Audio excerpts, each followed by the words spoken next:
დილა მშვიდობისა მეგობრებო, მოგესალმებით. ძალიან მოკლე ინფორმაცია მინდა მოგაწოდოთ. რატომღაც ახლა Facebook-ი გავხსენი, ბავშვების სკოლაში გავაცილე და მინდა გითხრათ ის სამწუხარო ამბავი, რაც დღეს ხდება, არ ვიცი რატომ, მაინც ამას რატო აკეთებენ, მაგრამ ამაზეც პასუხი გაგვეცემა. თამარ მეფის ხალები, როგორც ფრესკებიდან, ბეთანიის უშველებელ 3 მეტრიან ფრესკიდან, ასევე სოციალური ქსელებიდან ქრება. მე მინდა გაჩვენოთ, რომელ თამარის ხალებზეა საუბარი.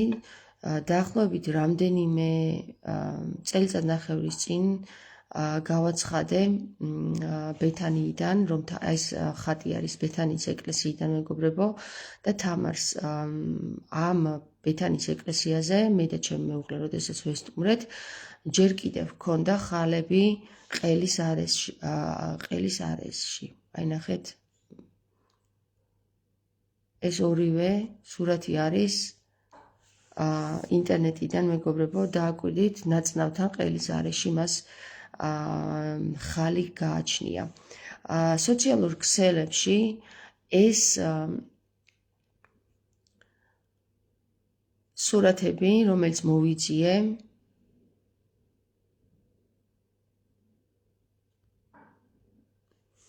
და რომლის მიხედვითაც ჩვენ მე და ჩემი მეუღლე სულ რაღაც 3 წლის წინ წავედით ბეთანიის ეკლესიაში სპეციალურად ამ საკითხის სანახავად, რამე თუ ეს ხალები, რომელიც იდენტურად იყო თამარსა და ჩემს შორის, ხედავთ, აი აქ აქვს თამარსხალი, აქ აქვს თამარსხალი და აი ამ ადგილზეც ხალის კვალი იყო.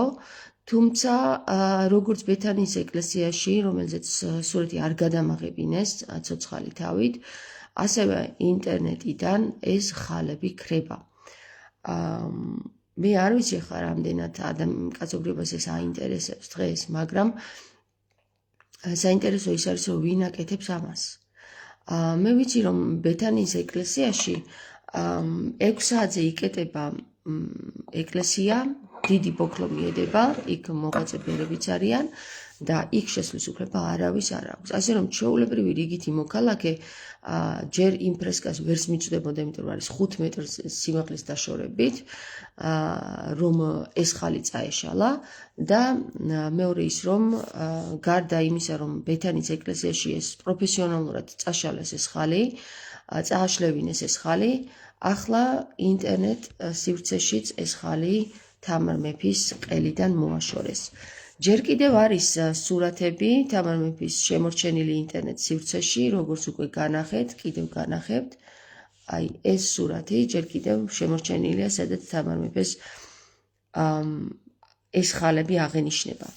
თუმცა, როგორც უკვე ვთქვით, თამარ მეფის აი ეს ხალი ერთ დროს, როდესაც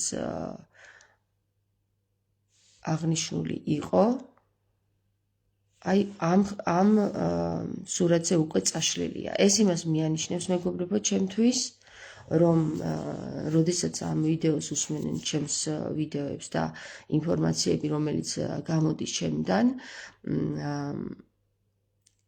მიზან მიმართულად ვიღაცა ამის საწინააღმდეგოდ იბრძვის.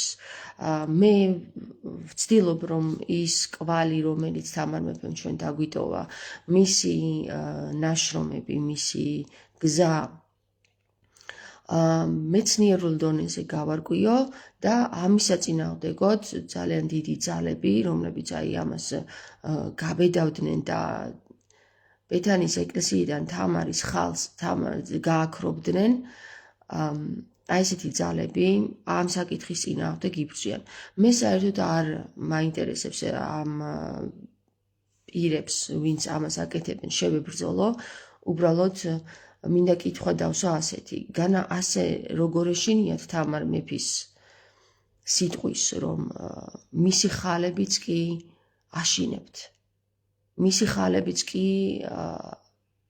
ხალების გამოჩენაც კი აშინებთ. აი მართალი გითხრათ, იმდენად უკვე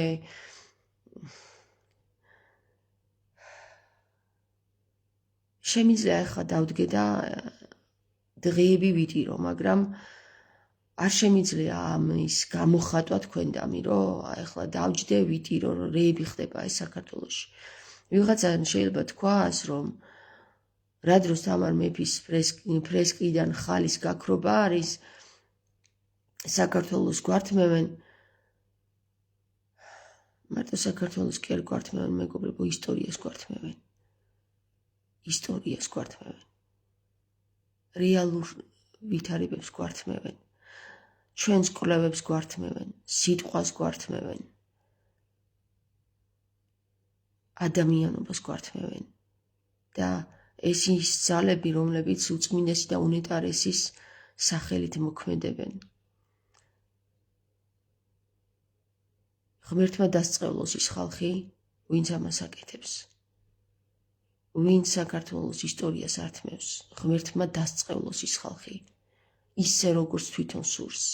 აი მაგათმა ღმერთმა იახვემ დასწყევლოს ეგ ხალხი, იახვეთ სულიწმინდის გავლენის ქვეშ არის და მე ვისურვებ თამარი ამ საკითხს, რომ ის ხალხი ღმერთმა დასწყევლოს, ვინც ამას აკეთებს. ამინ ამენით. ნებითა შენი თაუფალო, შენ მოუარე მაგ ხალხს. ძალიან რთული ვითარება, სულიერ მდგომარეობაში, ვერ გიხსნით. არ შეგიძლიათ ამის გახსნა და მიღება და აღარც მე აღარ შემიძლია უკვე რა, დავიღალე ძალიან.